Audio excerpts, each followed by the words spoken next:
yes we can.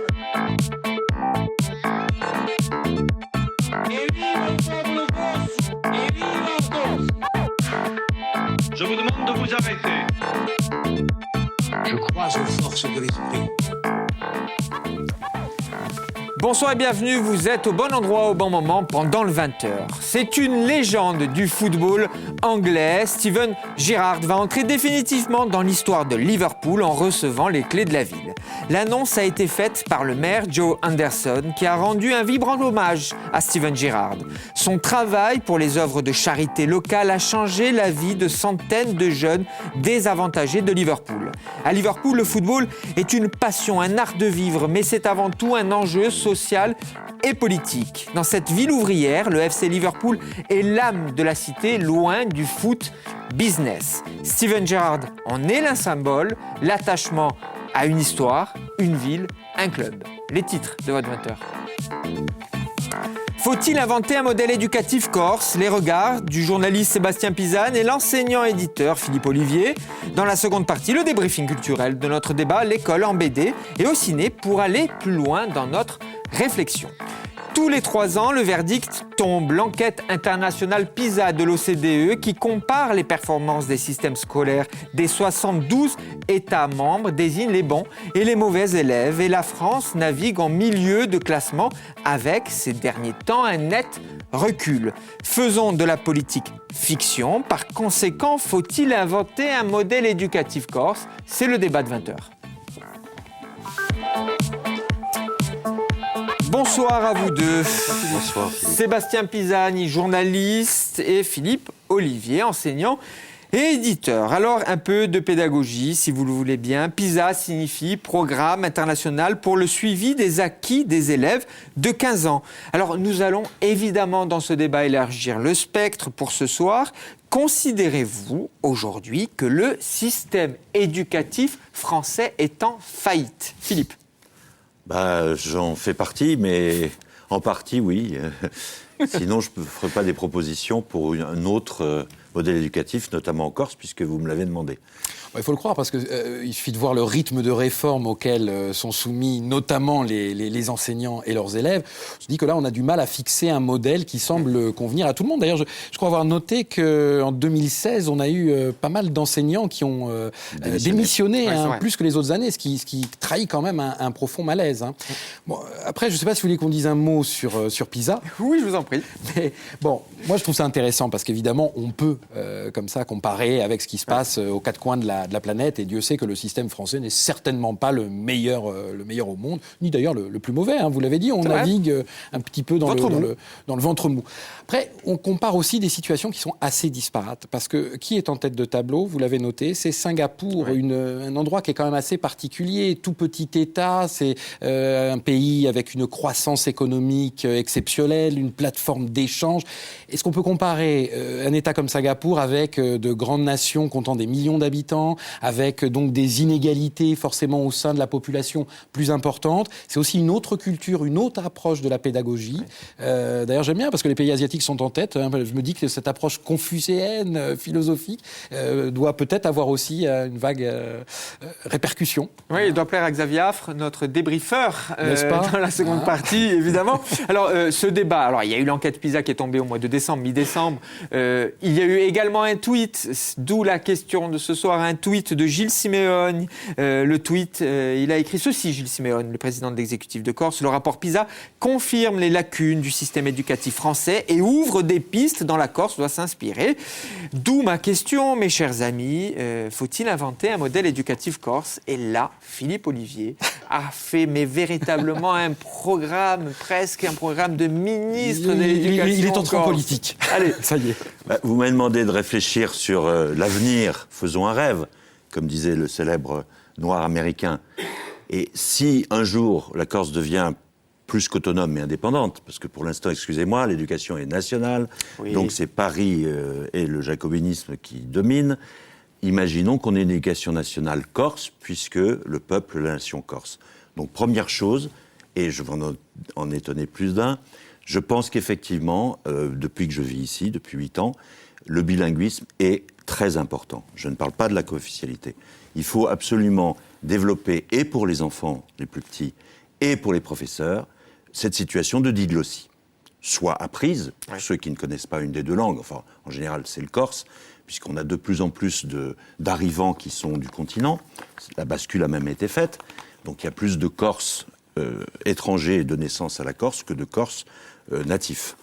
Donc effectivement, je pense que avec beaucoup de spécialistes du langage et de psychologues, que les deux langues permettent, quand c'est bien enseigné en parallèle, d'en apprendre beaucoup d'autres. Et donc s'ouvrir sur la Méditerranée, ça enrichit, contrairement à ce qu'on a pu lire ou entendre, ou ce que je pouvais donner comme doxa officielle républicaine, et que je suis convaincu.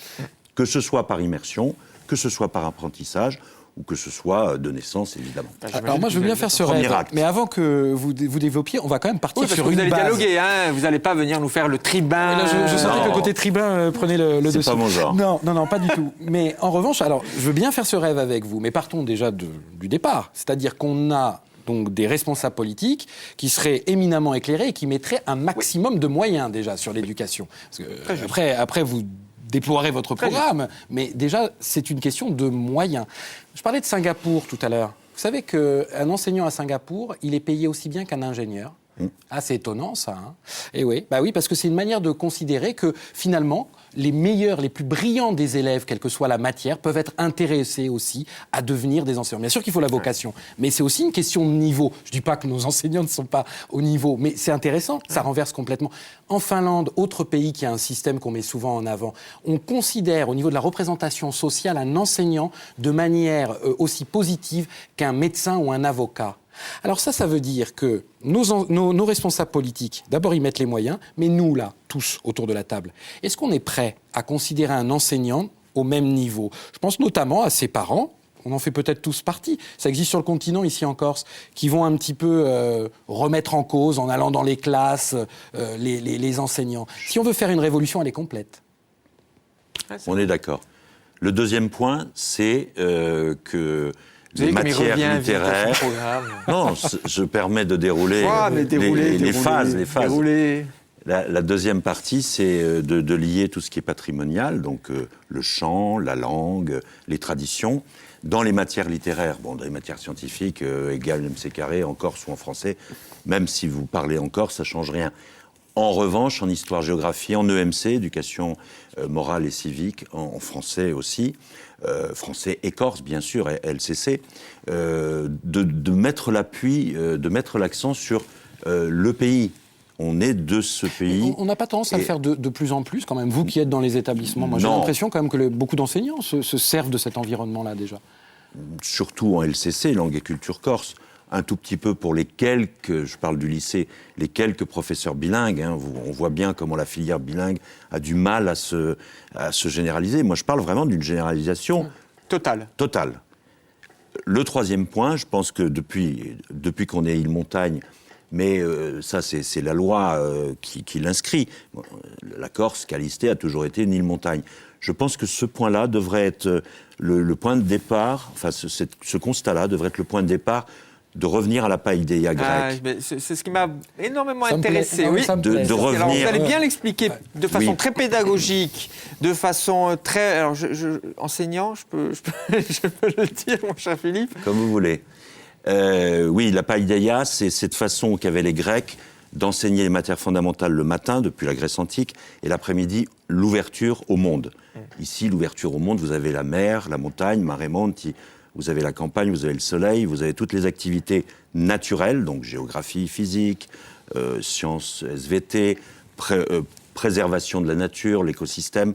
Et donc, quand ils sont revenus, les archéologues et linguistes allemands au 19e, autour de la découverte de Troie, Isarlik, ils ont découvert ce que c'était que la paideia, la pédagogie de la Grèce antique, et l'ont appliquée en Allemagne. Puis les anglo-saxons, les Américains, les Anglais l'ont adopté, quelques pays scandinaves, et il y a une fracture entre les pays du Nord et du Sud. On en parlait une autre fois pour des raisons politiques. Là, c'est pour des raisons éducatives. C'est-à-dire que le matin, comme à l'école primaire, quand c'est bien fait, vous avez les matières fondamentales, et l'après-midi, vous avez tout ce qui est sportif, découverte et préservation de l'environnement, et culture. Mais ça, on l'entend. Enfin, moi, j'ai l'impression, de façon très néophyte. Mais personne ne le fait. Mais c'est ça qui est curieux. Entendre les ministres de l'Éducation nationale successifs nous dire qu'il faut concentrer le savoir, l'enseignement, le corpus de l'enseignement le matin et l'après-midi, l'ouvrir aux arts, au sport, à la découverte. Et pourtant, ça ne se fait pas. Mais ici, on a un microcosme. C'est une petite île. 330 000 habitants actuellement, 8 600 kilomètres carrés. C'est plus facile. Ça facilite, c'est-à-dire qu'immédiatement, vous êtes à la campagne ou à la montagne. C'est la richesse de notre territoire. En face, vous êtes à la mer, vous avez toute la possibilité. Sur certains points, je donnais, oui, les échecs, c'est vrai que c'est... Mais par exemple, regardez ce qui se passe en Finlande. En Finlande, il y a un corpus commun à tous les enfants jusqu'à 16 ans. Il n'y a pas de filière professionnelle ou autre. C'est-à-dire qu'en fait, les enfants jusqu'à 16 ans restent tous sur un tronc commun et ils font à la fois des matières générales et tous touchent aussi à des éléments un peu pratiques, manuels. Enfin, c'est là où on se rend compte, c'est peut-être pour ça que c'est aussi difficile à mettre en œuvre, c'est que là, je parlais de révolution tout à l'heure, c'est une vraie révolution sur la manière d'aborder l'enseignement aujourd'hui. C'est compliqué. C'est une métanoïa, c'est un changement du cerveau, c'est un changement d'approche. D'ailleurs, aujourd'hui, je disais à Sébastien, que la Finlande a décrété l'arrêt de toutes les matières disciplinaires.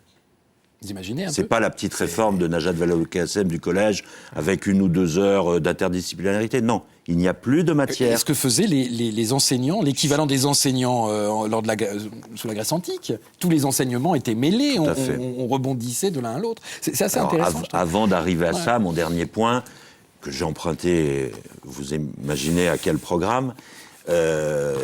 L'avenir en commun, actuellement dans la transformation énergétique, Jean-Luc Mélenchon insiste, puisqu'il était ministre 2 ans de l'enseignement professionnel, qu'il faut construire, sous Lionel Jospin, qu'il faut construire et non pas réduire les lycées professionnels, les lycées agricoles, tant qu'on n'aura pas aboli, évidemment, lycée général, lycée ceci, lycée cela. C'est pas le seul qui le dit. Moi, j'ai tendance à soyons honnêtes, c'est vraiment pas le seul. Mais c'est urgent parce que, justement... c'est urgent.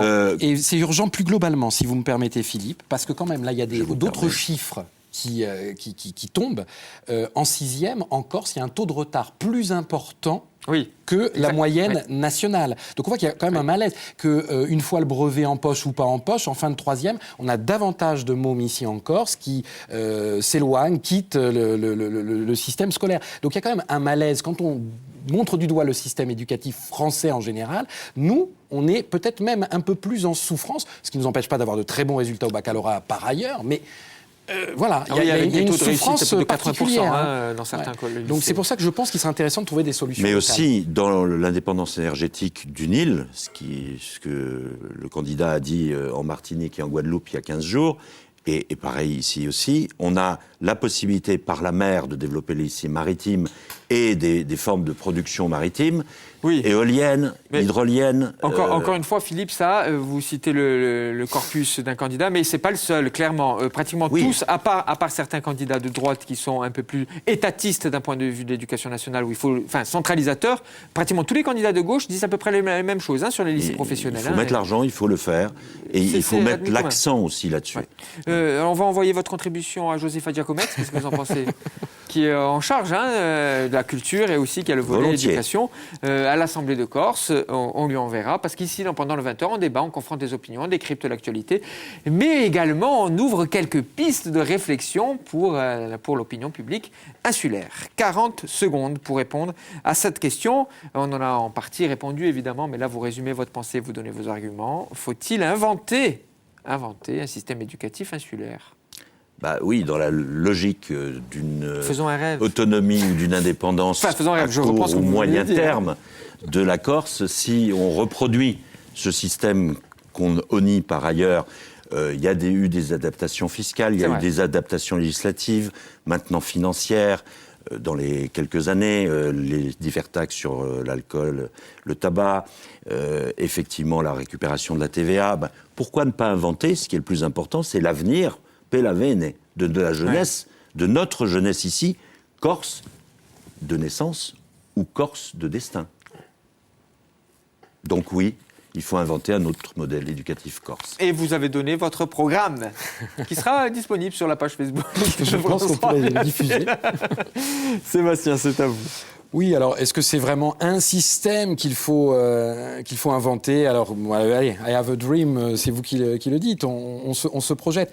En tout cas, moi, ce que je vois à l'heure actuelle, c'est effectivement un système qui est à la peine au niveau national et avec des indicateurs qui montrent en Corse qu'on a quelques spécificités qui montrent à quel point il faut réussir à s'extraire de données qui nous paraissent courantes. Et c'est pour ça que je trouve PISA intéressant. C'est que quand on commence à se demander pourquoi Singapour est en tête, pourquoi la Finlande est bien placée, on découvre une toute autre manière d'envisager l'enseignement.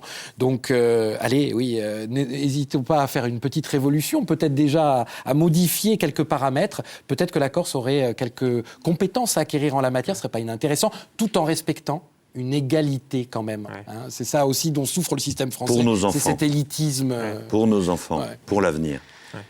Ce fut intéressant, cette confrontation des idées, des opinions au sujet de l'école. Nous l'avons déjà traité, ce sujet, mais nous allons continuer parce que c'est le socle commun, là, une véritable citoyenneté, l'école. Donc c'est très important. Merci à vous deux d'avoir débattu.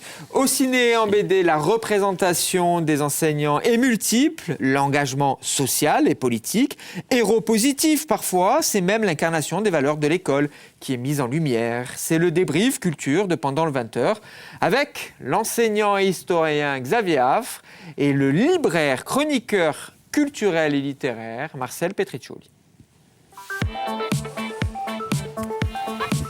Ah, ce fut intense entre les deux. Ce fut intense entre et Sébastien intéressant. Pisane, le journaliste, et l'enseignant et éditeur Philippe Olivier. Alors, j'ai un autre enseignant ici, historien, ici, Pas des moindres, hein. Xavier Affre et Marcel Petriccioli, notre libraire. Avant toute chose, vous en avez l'habitude, que retenez-vous du débat, Marcel? J'ai envie de dire tout le débat parce que c'était vraiment intéressant, mais quelque chose qui m'a marqué, c'est cette démission de plus en plus nombreuse des profs. Alors qu'on s'est tous dit, on est prof, on a 5 mois de vacances par an, Ce qui est fou d'ailleurs. Ce qui est fou. On est fonctionnaire, on est relativement bien payé, c'est ça mon cher Xavier.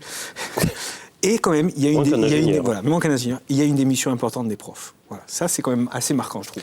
Moi, j'aurais pu retenir un peu des deux parce qu'il y avait des choses très intéressantes chez Philippe Olivier et chez Sébastien Pisane. Peut-être, toute cette histoire de classement PISA, moi, me passe par-dessus et me fatigue sérieusement avec les chiffres et les chiffres. C'est la vision comptable des choses. Peut-être le projet que propose Philippe Olivier qui est carré, qui est sérieux. Carré, structuré. Structuré, il est allé loin. Avec ce bilinguisme. Ouais. Philippe Olivier, dans la préparation de cette émission, il a fait vraiment presque une profession de foi. Si demain il devait avoir un ministre de l'Éducation à l'Assemblée de Corse, transformé en gouvernement, pourquoi pas?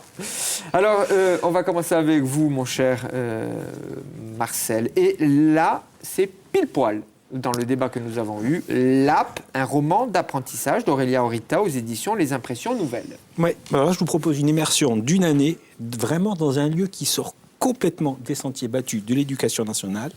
C'est un lycée alternatif, un lycée qui existe quand même depuis 30 ans, qui est dans le 15e à Paris. Il y en a une quinzaine un peu partout en France. C'est un lycée où il n'y a pas de notes, mais il y a une validation des compétences. Il n'y a pas de conseil de classe, mais une commission qui réunit profs et élèves. Il n'y a pas de proviseur, il n'y a pas de surveillant, pas d'obligation d'aller en cours, mais obligation de participer à la vie du lycée, faire le ménage, la cuisine. Tous les profs sont volontaires. Le lycée où je vous propose d'aller, c'est ce fameux LAP, le lycée d'autogestion de Paris, autogéré de Paris. Complètement hors du commun. Alors, bien sûr, Orita ne nous décrit pas le monde parfait, loin de là, il nous montre l'envers du décor. C'est pas facile, la relation prof-élève, des fois c'est le chaos total. Elle se demande, et nous aussi, est-ce qu'il est judicieux de laisser des jeunes décider d'aller ou non en cours? Mais en même temps, ça les responsabilise quelque part, parce que aussi la gestion de l'établissement, il s'y intéresse vraiment. Donc, c'est pas complètement idyllique, mais voilà, ça a le mérite d'exister. Et surtout, ce qui est intéressant, c'est que c'est des jeunes qui sont en déshérence, qui sont pratiquement sortis du système scolaire. On leur donne une seconde chance. Alors, il n'y a pas beaucoup de réussite au bac, 30%. Mais c'est quand même 30% de plus. Ils n'auraient jamais eu le bac, quoi qu'il arrive. Alors, c'est vraiment une autre idée d'éducation nationale. Comme le dit aussi l'auteur, je dis, c'est pas parfait, non, mais ça a le mérite d'exister. Franchement, alors pourquoi aussi ne pas se poser la question, se dire pourquoi pas ne pas essayer, ne pas développer aussi ces labs, parce que franchement, ces élèves, ils seraient dehors, ils seraient dans la rue. Alors voilà, est-ce que c'est une machine à créer des oisifs Est-ce que c'est une machine à la créativité, à la liberté? On peut se poser la question. Franchement, c'est super bien fait. Mais c'est intéressant. C'est très dans intéressant. le cadre d'une révolution sur l'éducation. Et je ne connaissais pas. J'ai découvert ça aussi en préparant ce dossier. Et franchement, ça m'intéressait. J'ai vraiment envie d'aller un petit peu plus loin, de savoir vraiment ce qui marche et ce qui ne marche pas dans ces lycées. On demandera à Philippe Olivier la prochaine fois s'il connaît les LAP. Alors, je dis au réalisateur, on va faire des va-et-vient entre la littérature, la bande dessinée et le cinéma. C'est pour ça que je passe à Xavier Affre, notre cinéphile, et vous avez choisi, évidemment, Entre les murs. Le film de Laurent Canté qui avait eu un petit peu à la surprise générale la Palme d'Or en 2008, parce que pour moi c'est le film qui symbolise le mieux ce qu'est l'école. Enfin, en tout cas c'est quelqu'un, que ce soit le réalisateur et surtout François Bégodeau, que au demeurant je n'aime pas beaucoup, mais là sur ce coup-là, ça pourrait être plutôt intéressant. Adapté de son livre. Adapté de son livre, et c'est vrai, je trouve qu'il touche vraiment très juste ce que représente enseigner dans une classe, dans un collège difficile. Évidemment, mais ce que ça peut être, c'est-à-dire des moments ou des heures où c'est une joie, quelque chose de positif, des moments où c'est un échec absolu, les moments où il faut faire pas se compromettre, mais il faut des fois jouer dans le compromis, il faut négocier, malheureusement on en est un petit peu là quand même parfois, et voilà, des fois tout ne marche pas, alors c'est pour ça que j'écoutais attentivement les propositions pour ce système éducatif qui ne marche pas, ce que montre un peu finalement Laurent Canté dans le film, à la fois des professeurs qui sont un peu tout seuls, qui sont aujourd'hui assistantes sociales, psychologues et qui en demandent de gérer beaucoup de choses. Mais évidemment, la paye à la rigueur, vous voyez. Mais c'est même pas ça, c'est que la formation n'est pas là. Moi, je suis pas assistante sociale, par exemple, je suis pas psychologue, c'est parfois très compliqué. Ça, je vous le confirme, vous n'êtes pas psychologue. Le film était vraiment intéressant pour ça. Après, sur le système éducatif, moi, j'ai un avis qui est un peu tranché aussi, parce que par exemple, je ne sais pas si c'est des systèmes qui ne marchent pas entre les murs, on voit des choses qui fonctionnent, notamment le dialogue, des fois on arrive à faire travailler des fois les élèves sur des projets passionnants. C'est difficile à dire. Moi, ce qui me fatigue, c'est cette projection comptable, notamment, j'en parle si vous avez 30 secondes, Jean, que j'ai entendu il n'y a pas très longtemps, la conseillère en éducation de François Fillon, qui je ne sais pas d'où elle sort, mais en tout cas, apparemment, elle ne sait pas ce que c'est qu'une école. Mais par exemple, le raisonnement que nous avons, c'est 12 000 élèves à la rentrée prochaine en moins. Elle ne comprend pas pourquoi il y a des enseignants en plus. Mais il faut la faire venir dans une classe, cette pauvre dame. C'est-à-dire qu'évidemment, on ne peut pas avoir 55 élèves par classe. Vous voyez le mécanisme. C'est-à-dire que on a à Paris... Si vous voulez répondre à Xavier, ce qui est peu probable, vous êtes autorisé. Vous nous appelez et je vous promets, on vous donnera la parole. Non, mais en fait, on a une vision, c'est ça que je veux dire, on a une vision comptable. Et ce sont des gens qui sont très, très loin d'une salle de classe, qui n'y ont peut-être pas mis les pieds depuis 20 ans ou 30 ans. Donc ça serait bien. Moi, je les invite d'ailleurs à venir, les candidats. Une journée, une semaine avec moi, pour voir ce que c'est des élèves. Parce que c'est pas que des chiffres ou que des nombres. Et c'est souvent ça le problème. Alors, je ne sais pas si le système éducatif est cassé. Ça dépend ce qu'on en fait. Et je pense qu'effectivement, il n'y a pas de moyens. Il n'y a rien, c'est souvent difficile. Et quand on demande des moyens, on nous dit non, on ne peut pas. Donc voilà, priorité, oui, mais bon, pas dans la réalité. Là, il y avait le discours du cœur, Marcel. Ça parle avec les tripes et le cœur. On revient avec vous, une année au lycée de Fabrice R, édition d'Argo. C'est votre autre choix. Autre choix. C'est même un petit coup de cœur, parce que c'est une année de baccalauréat. En fait, c'est un prof qui va nous raconter une année de cours au baccalauréat. Ce prof, c'est un prof d'histoire géo, mon cher Xavier, et c'est un vrai prof. Fabrice R est vraiment un prof d'histoire géo dans la banlieue de Montpellier. Il est aussi dessinateur. Et c'est l'envers du décor des profs. C'est très hilarant, c'est bourré d'autodérision, c'est très très juste. Tout ce que vous pouvez imaginer sur une classe, dans une année, tout, il décrypte tout. Et franchement, c'est à la fois drôle et glaçant. C'est à ne pas lire si vous voulez devenir enseignant. Je vous promets, ça va vous dégoûter de devenir enseignant. Ça ne pas lire, donc. Voilà. Qui reste l'un des plus beaux métiers du monde. Nous sommes d'accord. Juste si je peux dire 10 secondes sur ma matière. Oui, vous avez même...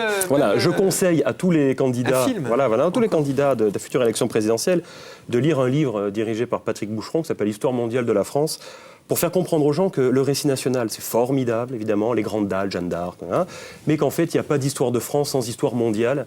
Et des historiens un peu intelligents, alors ce sont que des historiens, évidemment, ce n'est pas des politiques, eux expriment justement qu'on ne peut pas faire une histoire de France sans faire une histoire mondiale. Franchement, c'est un peu long, mais s'ils ont quelques minutes dans le train, dans les voyages, qu'ils le lisent, ça sera vraiment très instructif. Vous voulez qu'on l'envoie à la conseillère éducation de François Fillon, du candidat par exemple, républicain aux élections présidentielles. Allez, en quelques secondes, juste le dernier film. Qui est sur les écrans actuellement. Hein. Voilà, donc c'était primaire, parce qu'il y a beaucoup de films qui sont sortis sur l'école primaire ou les maternelles et la difficulté de l'instituteur. Oui. Et ça rejoint ce que disait aussi Sébastien tout à l'heure. Avant de changer le système, remettons au centre l'enseignant, la parole de l'enseignant. Ouais. Les enseignants sont tellement déconsidérés dans notre pays que finalement aujourd'hui on se demande comment on arrive encore à enseigner tranquillement. Donc remettons les enseignants au centre. Avant, c'était les hussards de la République. Aujourd'hui, c'est devenu quasiment les Kleenex de la République. Je dis ça comme ça de manière assez forte. Mais c'est un peu ça. On est contesté tout le temps. Évidemment, il y a aussi des brebis galeuses. Vous avez bien compris, c'est pas tout parfait. Mais ce film est intéressant de Sarah Forestier parce qu'il montre une enseignante qui se dévoue dans son métier. C'est très dur. Et parfois, même, elle est en difficulté dans son milieu familial. Ouais. Donc voilà, on peut aller très loin aussi quand on est enseignant. On n'est pas que en vacances, etc. Donc, voilà. On n'a pas utilisé le terme évocation. Il y a le pendant bande dessinée qui s'appelle Danger Instit. Voilà. C'est pareil. Voilà. Merci beaucoup à vous deux pour ce débrief qui a bien étayé également, donné des arguments, donné d'autres pistes de réflexion au débat du soir. Et en tout cas, il y avait des tripes, de la fureur, du fracas, de la rage dans tout ça. Merci à vous de nous avoir suivis.